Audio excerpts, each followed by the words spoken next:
Okay, good afternoon, everyone. First of all, I'd like to thank you all for coming. Second of all, you can celebrate. Those of you who've been coming all week long, you've made it. It's Friday, so this is our fifth lunchtime event. I said if you've been coming all week or even half of the week, you're going to have to figure out something new next week. You got into the routine of so don't go driving. Where are they at this time? After today, you have to find something else. But this tells us that this is something that's worth doing. So we'll keep it going, not just lunch and learns, but also we'll start looking at something around dinner time for after work. So something maybe around 6:30 or something like that, giving people a chance to get off work and have these conversations. But again, welcome. I'm Jonathan McCoy. I'm the Vice President of the Dr. Martin Luther King Jr. Association of Asheville and Buncombe County. And as you know, we've been working in conjunction and collaboration with the city of Asheville. They were interested in wanting to really emphasize how community is really the mainstay, the understanding of community, the spirit of community is the mainstay of the city. It's the goal of the city for all the citizens in the city to understand that they're valued, they're seen and valued, and that there is continuous work that needs to be done for that not just to be words, but actually practice. And so one thing that they wanted to do is reach out to the Dr. King Association for this week-long celebration of Juneteenth and a week-long celebration of the community of Asheville. We've had progress. We've had progress and we have progress to go. But we can only go forward if we understand where we're at, and we can understand where we're at if we know where we came from. And so that's what we're working for. And so being mindful of all that and being mindful really of how we are in some ways different. Each of us is unique. The different things that makes me, me, you might have some similar parts, but also you have some different parts. Each of us is unique, but we do have some commonalities. And being mindful of that is really paramount in creating a safe and healthy community. And if you think about, unfortunately, as COVID-19 began, the pandemic hit, and as the years have gone by and we've been in this pandemic, we've become aware that there's inequities.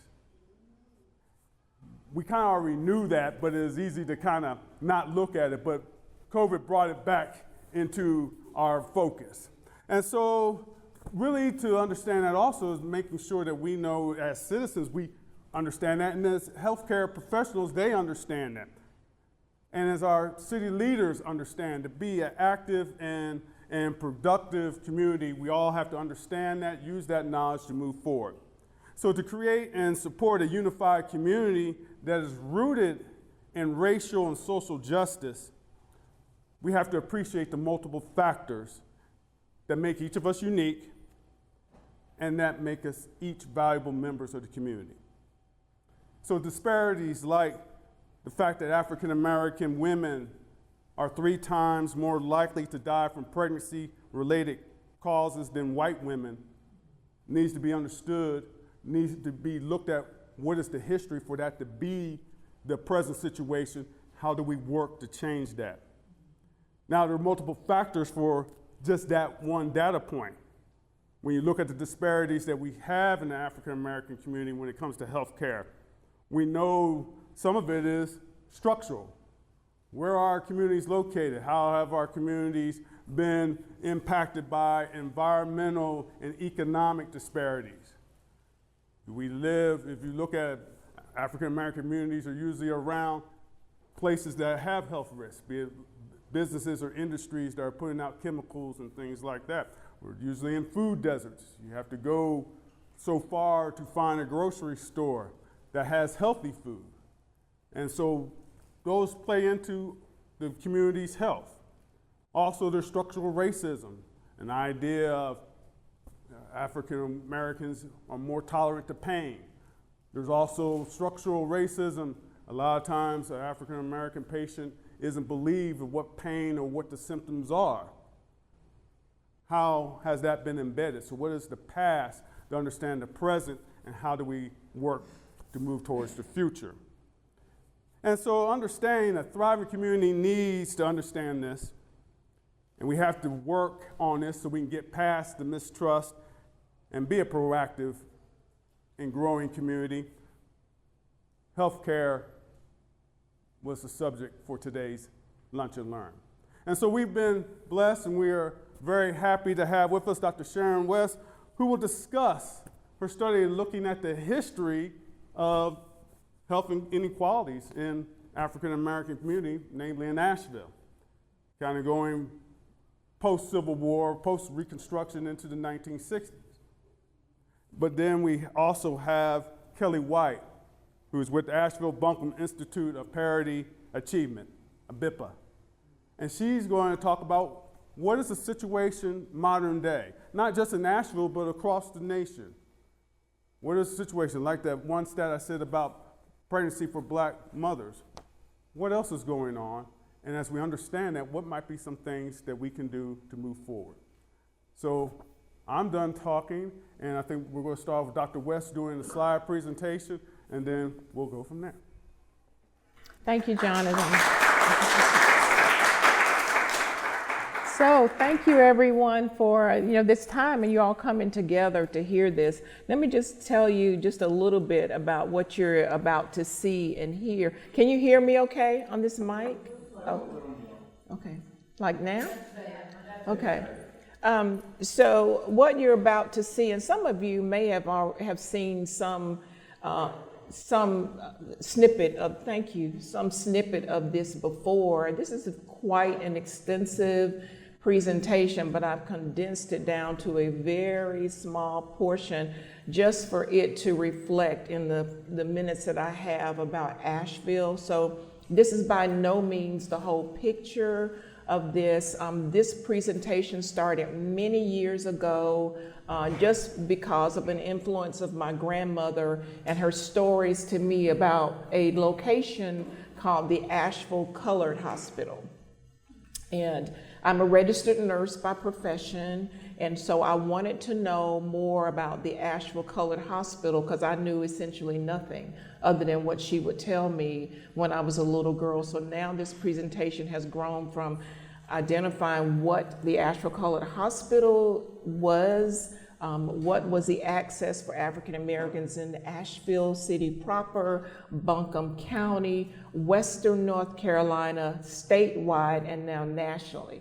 What Black people did to access care if it was available in that neighborhood, in that community. Also, let me just share this because you won't see hardly any of what I just told you today. It's just a little snippet about Asheville.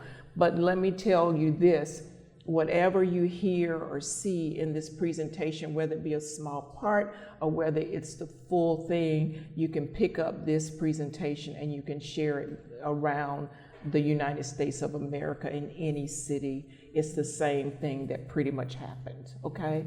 So I wanted to start with this quote by the awesome philosopher, the author, the historian, James Baldwin. And he says, "I think that the past is all that makes the present coherent. And further, that the past will remain horrible for exactly as long as we refuse to assess it honestly." So when you hear what we're going to talk about today, and this is a part of assessing what happened in the past honestly. This is an open door, so thank you to the MLK Association for bringing this to light and sharing this with the community, and so I appreciate the invitation as well. So the Institute of Medicine in 2002 released this wonderful study, no time to go through all of that, but this was a quote from the Institute of Medicine that really confirms what James Baldwin said earlier in that prior slide.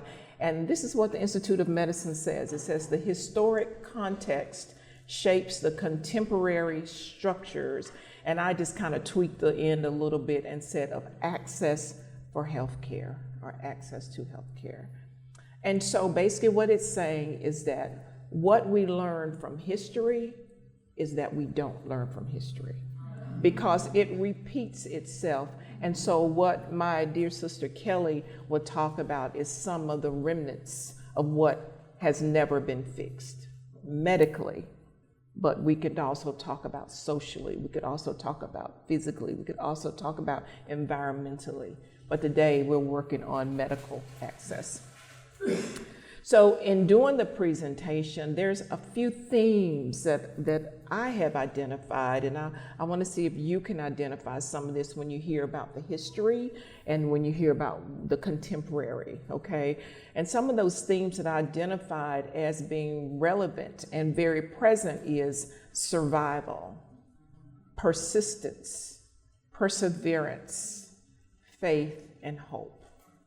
Survival was in the songs that our ancestors sang. Survival was in the food that they prepared. Survival was in the gatherings that they just kind of gathered at whatever opportunity they could for strength and encouragement and survival. Survival was a common thread that was woven through all that our ancestors did.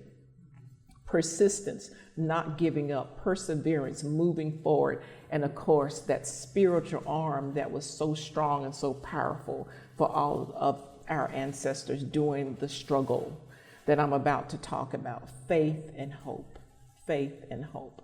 And then after I do my part, then I want you to just kind of reflect on that as you hear my sister Kelly talk about, are these themes still present today in us as a people? Are they still present today? Is there a need for any of these today? Are there new themes, actually? In the beginning, it started with the Atlantic slave trade.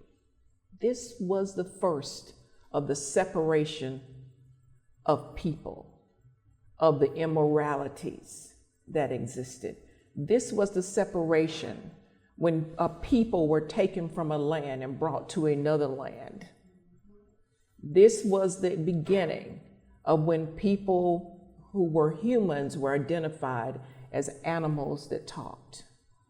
This was the beginning of the devaluing of a people, a proud people. This was the beginning of dehumanization of a people. This was the beginning, the Atlantic slave trade. After slavery ended, 1865, so what are people supposed to do who have been enslaved for many, many years? They were taken away from a familiar land and forced to work and be enslaved and be these animals that talked, so to speak, and be dehumanized. They were abandoned by the mainstream health system. They suffered from malnutrition because, hey, guess what? Slavery was about economics, right? If we had that little course in slavery, it was about economics. So when slavery ended, there was no longer the impetus to keep them healthy. Remember, these were animals that talked. They were not viewed as humans. They were property. In my home, I have authentic slave documents. And these are the documents where you have on that bill of sale a 5-pound bag of potatoes, a dresser drawer, $5, a bureau, a kitchen table, Emily, girl, age unknown, $600. You know, this is on the bills of property. So now that slavery has ended, what are they to do? They're malnourished, poor sanitation, because now they must fend for themselves in the best way that they know how. They endured illness and injuries. They died from tuberculosis, from flu, from infections, because guess what? There were no doctors willing to help. The doctors that would come to the plantations to help them get better so they can get back in the fields and do what they did, there was no longer an invested interest by those doctors. They didn't care, okay?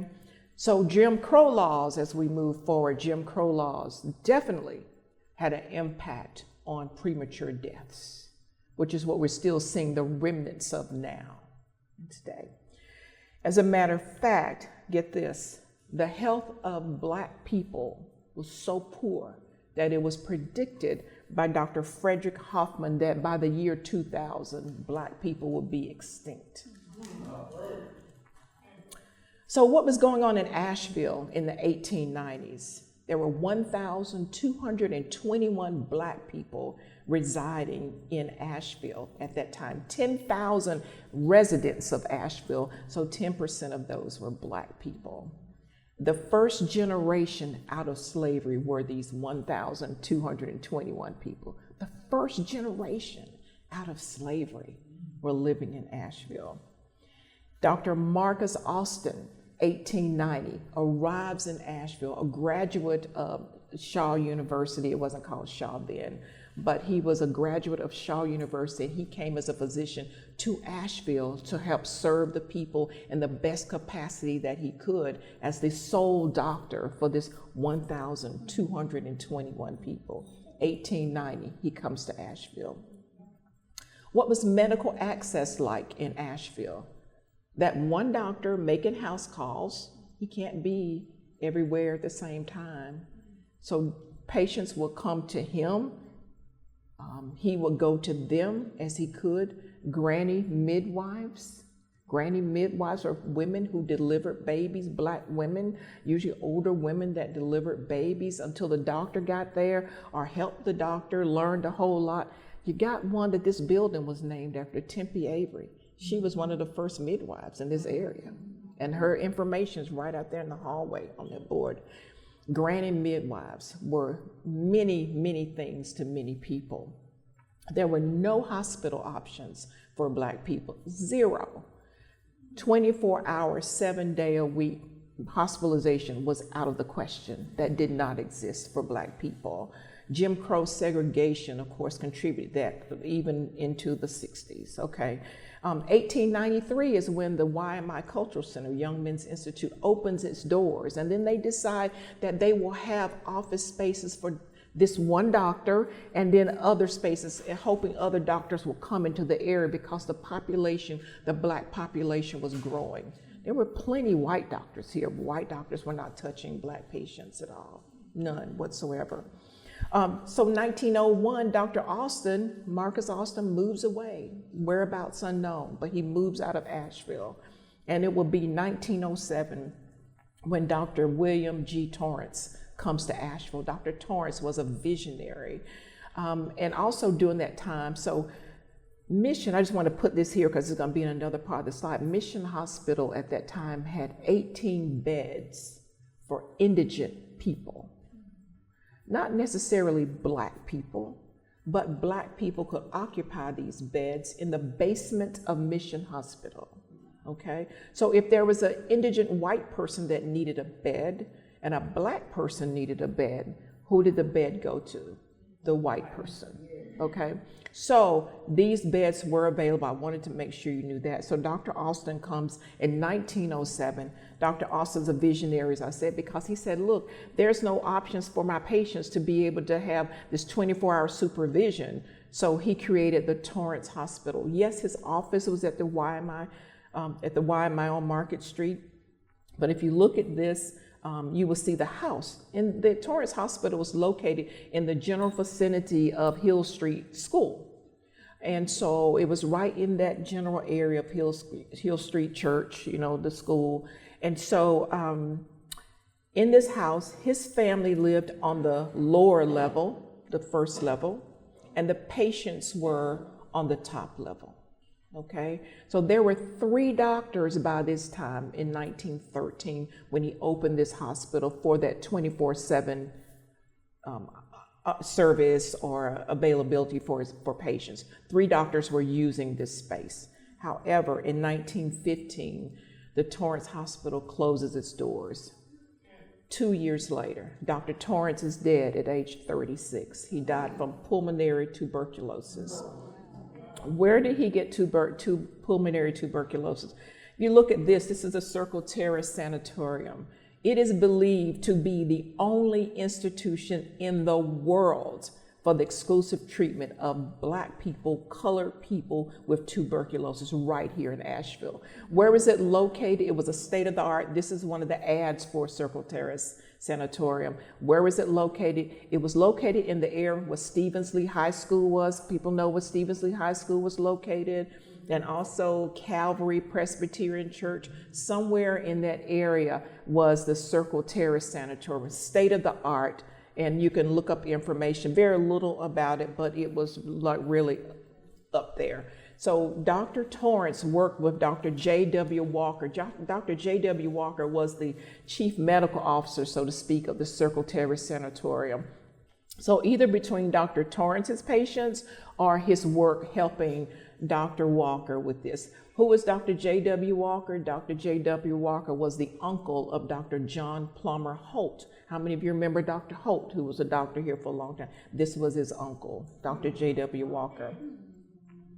1915 to 1922, you have 7 Black doctors working in Asheville. This time you have 12 private duty nurses that are now been trained and working here. And you have 7,000 Black people living in Asheville at this time between 1915 and 1922.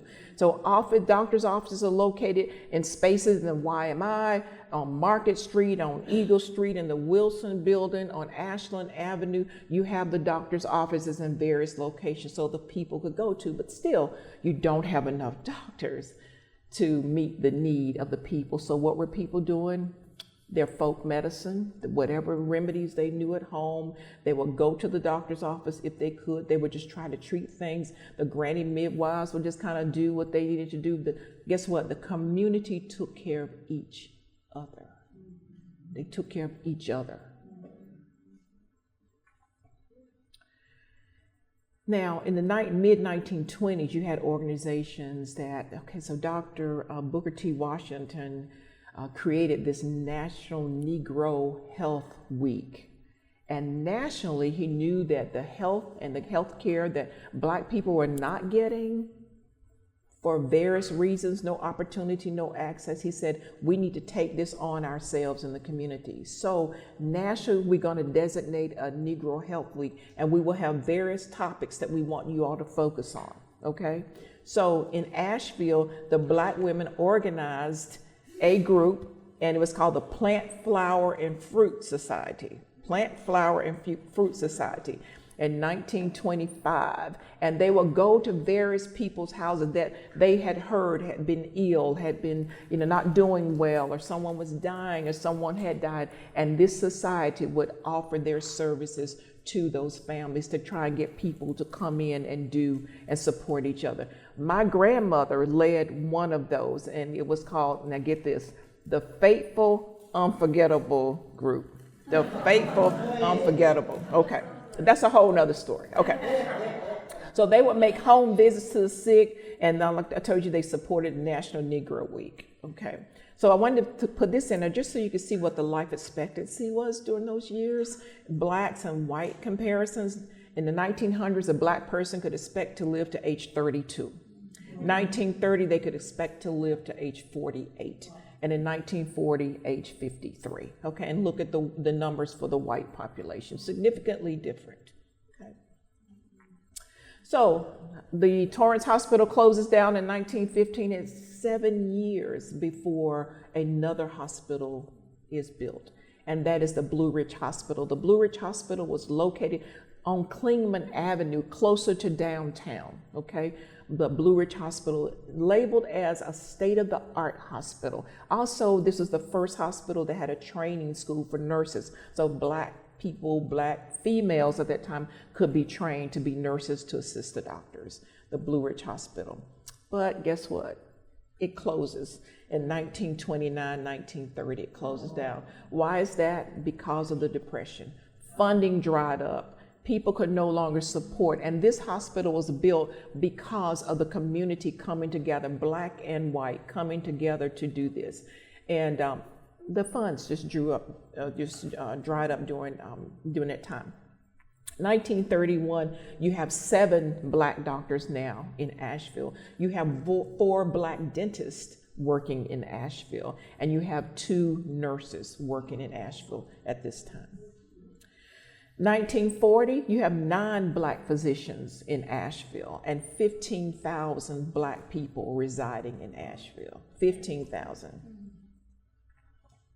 And this is where I was going to mention to you about the 18 beds at Mission Hospital. In the basement, there were 6 beds for males, 6 beds for females, and 6 beds for children.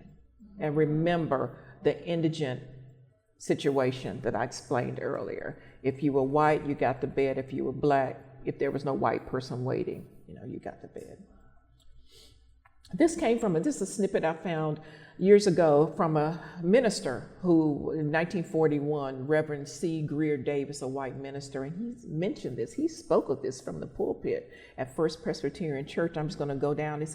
He said, there are about 14,500 Negroes in Asheville. For them, we have provided 21 hospital beds. This means that there is 1 hospital bed for every 700 Negroes. This deplorable condition is seen in its true light when we are reminded that we have provided 1 hospital bed for every 120 of the white population. And he was bringing that forth to say this is deplorable, this is unacceptable for those people that are living in our city. We need to do something about it.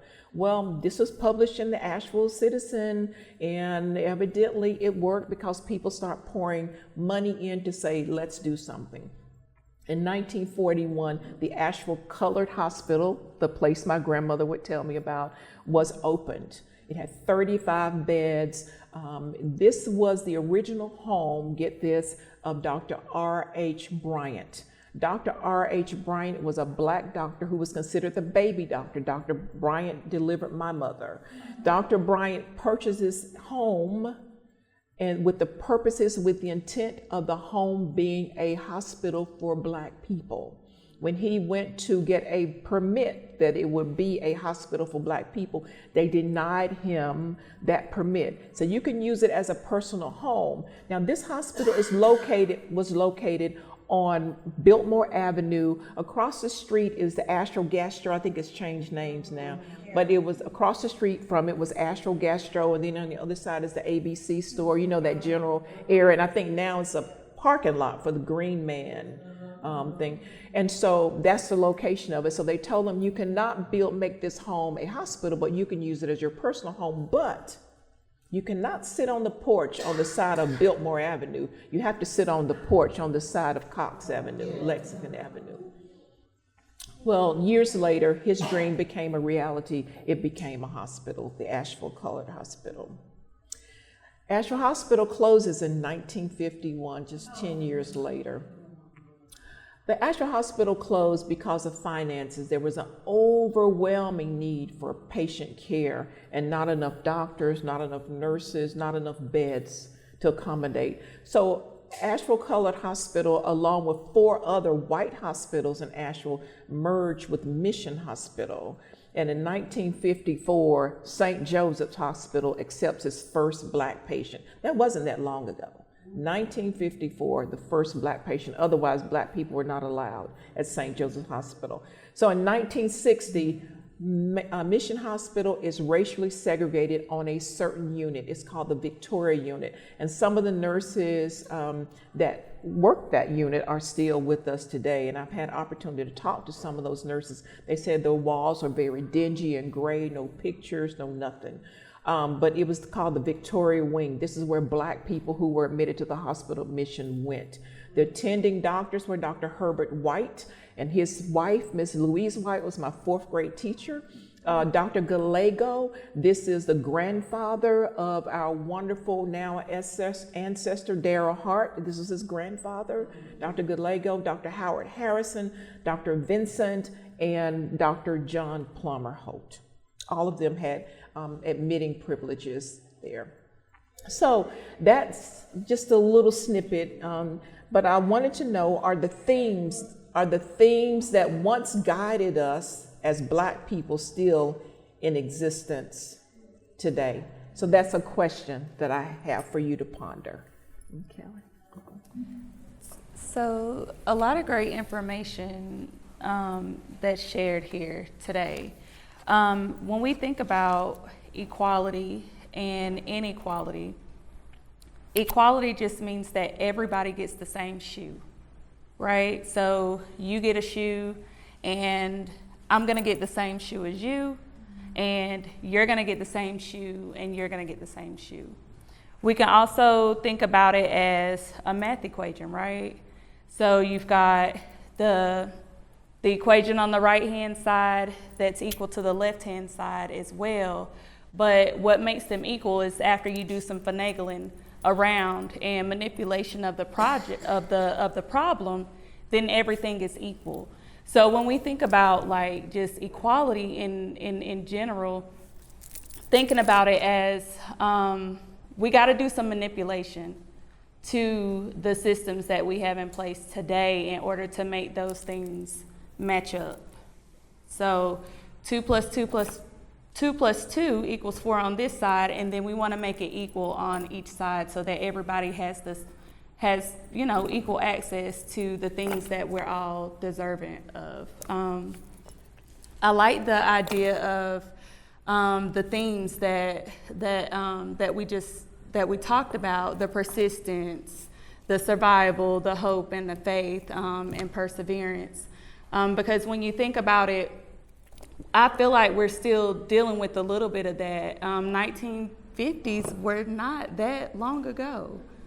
When I think about it, I think that's like 30 years before me, but I mean, it's not that long ago. And we are still dealing with a little bit of that. I can remember when I had my first son in the hospital. I was a young mom and didn't really know much about having a child because I didn't really receive the care that I should have received. But just thinking about when I went to the hospital, and now that I think about like the inequality and the equality piece of it, not being offered any pain medication, not really knowing, and my mom, she's a young mom too, so she didn't really know what else to ask about. But just thinking about that, and the story that I even dealt with on my own is having a baby at the hospital, didn't really know what to ask for. Nobody had told me what to ask for. I mean, I ended up having a baby natural and had no earthly idea that pain medication could even be offered. Asking for a Tylenol because there was not really much of education that was given to me when I went into the hospital, to have this baby. And I'm just like, okay, well, this is the way it's supposed to go. But as I learned a little more about, okay, there were some things that should have happened in that time, right? I mean, I should have been offered a little bit of this, or I should have been offered a little bit of that, but I now know more than what I knew before. And that wasn't because somebody had told me. I had to seek out that information on my own. So I wanted to just highlight a couple things. Some of the present day struggles that I know that we're dealing with, and this is not an exclusive thing, an exclusive list of things. Some of the things that I noticed a lot of: lack of access to mental health. A lot of access to mental health is not available in this area. And our young Black men and a lot of our young Black women don't tend to seek out that mental health. A part of that issue could be because we don't see a mental health professional that looks like us. It's a little harder to go in and speak to somebody who you have no earthly idea who they are and explain the issues that you're having and the things that you're going through, and talk to them about the personal issues that you're having, because we can't really relate to each other. There's a lot of issue if we can't relate to each other on that specific level. And access to that mental health education that we're in need of. Also, uninsured or underinsured. That is a huge deal. The great thing about North Carolina nowadays is that Medicaid has expanded, but how many of us know someone who is still underinsured or uninsured because they have no education around getting insured, or don't really understand how do you sign up for these benefits? What are the benefits that are supposed to be offered to you? So where do where do you sign up? So there's a lot of that, and understanding the importance of getting insured. I know that culturally, we grew up, I know for me personally, I grew up in a household where we didn't really talk about going to the doctor that often. So culturally, there's, years of not really talking about conditions that mom or dad had, conditions that grandma may have had years ago. So when you think about cultural, what does that look like, nowadays? For my kids, we talk a little bit about some of those things and what health issues I might be dealing with and what health issues that they may have to look forward to. So why is it important to have insurance benefits and make sure that you're able to have access to the doctor that I may not have had? So again, culturally, we may not have been brought up with the mindset of how important it is to see a physician. So I was looking and doing a little bit of research in talking about this discussion today and inequalities. And the National Institute of Health breaks down our inequalities into two main clusters. And these are things that you can look up further after this discussion. The first just highlights the distribution of power and resources.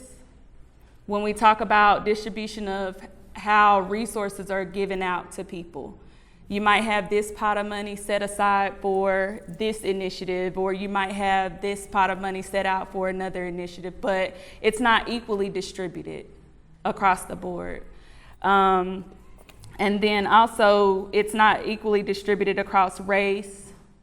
We know for certain race, and then gender, and then also class. There's a few other things that it went on to talk about as well, but just in thinking about the first thing that the NIH highlights. And then the second highlights just unequal distribution of goods and services. When we talk about unequal distribution of goods and services, think about when the pandemic did hit, what happened? A lot of money had been funneled to certain places, and a lot of goods and services had been funneled to multiple places as well. And it wasn't just here. We didn't have, some of our local-based organizations may not have had as much distribution of things like hand sanitizer and things that were truly needed to help people within the community to deal with COVID, cleaning supplies. Where were all of these things distributed? So, and how were they distributed across the United States? So when thinking about like the goods and services and things of that nature. And then last, I just like to think about when we talk about some of the struggles, what are some of the solutions that we can really highlight and start and begin to kind of spin our wheels and think about when you go home. Some of the solutions. And it's not going to be solutions to everything, every little thing, but it's just to get it started. I think that highlighting this is the first step. Highlighting that there's an equality is like really your first step. And making sure that people see that there is something that could be done. But then also making sure that we have facilities that are accessible. Some neighborhoods don't have facilities that are accessible. And if there is a facility that's accessible, do we have highly trained physicians or folks that can offer those services to those members? You might have a doctor's office here, but do they offer everything that somebody needs within that neighborhood? Are they on the bus line? Is it somewhere that's on a bus line? And a bus line, not just with a bench, we need shelter over that bench. Because when you think about, I gotta walk to the bus stop, but if it's snowing and if it's raining, I'm less likely to go to the doctor because I'm not gonna go out there. It's too cold, or the rain is gonna drown me out. Having high quality providers offering a wide range of services, not only just primary care, but diabetic care. We talk about kidney disease. Kidney disease is huge in the Black community. A lot of times we're not being seen until it's at stage 4 kidney disease, or just having to then be having to be subject to dialysis, which is tough. If that's your first time going in to see your kidney doctor, and their kidney doctor is telling you, well, I'm sorry, ma'am, your kidney disease is too far of a stage to where I could even help you here. So just thinking about that. And then also high quality education.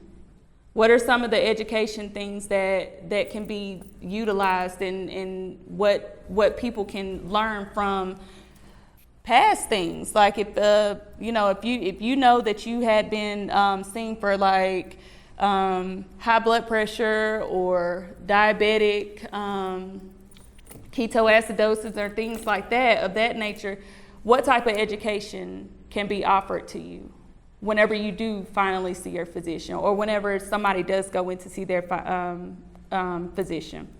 And then physicians that look like me.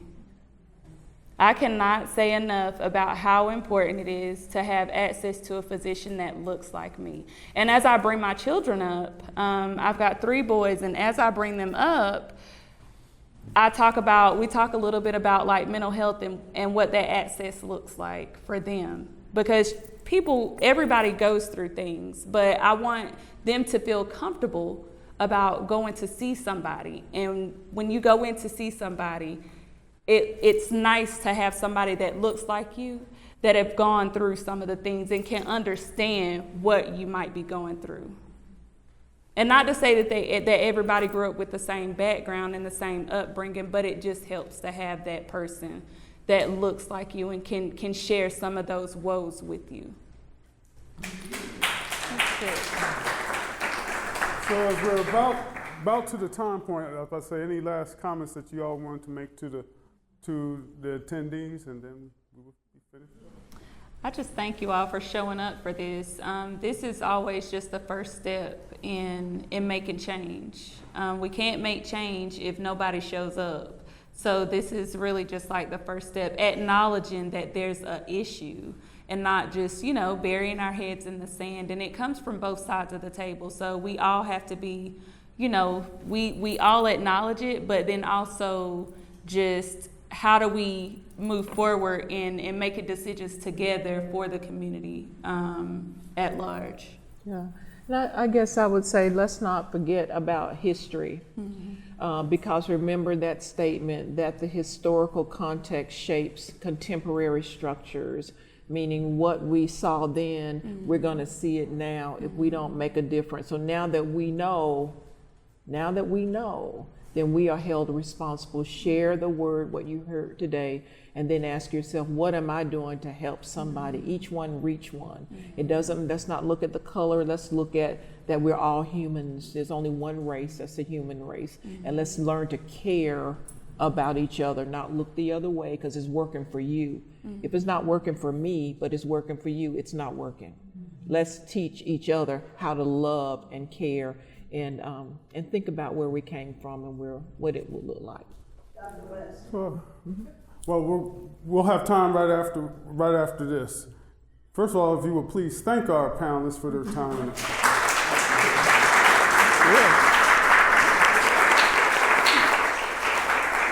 And second of all, as we conclude this lunch and learn, again, as they say in the club, you don't have to go home. We just finished our first. You gotta get up out of here. But the thing again to take away from this week of the lunch and learns is you can see how they've worked up. The trauma is still there. That's why we had Monday, the memorial of Cheney, Goodman, and Schwerner. It's still alive today. It's still felt. The whole idea that we had with Sasha Mitchell talking about family tree and DNA and how do you study your heritage and find out about yourself and share amongst your family. What we had on Wednesday, celebrating Juneteenth and singing about the hope that has been learned throughout enslavement, the gospel songs that has carried us through and moved us forward. And then as we talked about yesterday, talking about what were the black communities in Asheville, how they've changed, be it Shiloh, Stumptown, be it we were at Burton Street, even here over here at Munford. All goes back to what we also talked about today with health.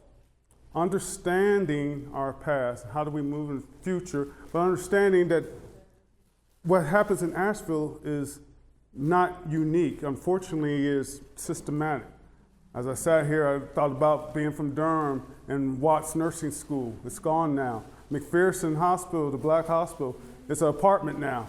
Well, where was it located? It's right next to, if you go Duke University. If you go to certain places, i.e. UNCA, where is it located? Stumptown. A lot of universities in cities, where they're located at, if you look, why are they in a black neighborhood? Because that's where the land was cheap, that's where they built, and that's where they moved them out. And so you see that. So if you understand that, how do we move forward with that? So those are the things we want to take away and then share. If you take this messaging that you've heard and never share it with anybody, we can never grow. And so what happens if we never grow, if we never recognize the trauma we're in and move forward, well, a lot of times we try to tell each other, oh, just suck it up. I went through the same thing. You just got to, bend and grin and bear it. Just if we try to have everyone rest in trauma, then everybody's still in trauma.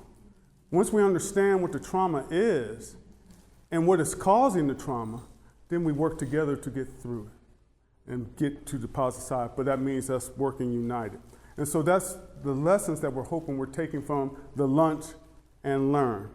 And so please share it as you go out so that this community can grow stronger and continue to celebrate Juneteenth, not just on June 19th or even the week of June 19th, but every day, every week. So thank you for your time. Thank you.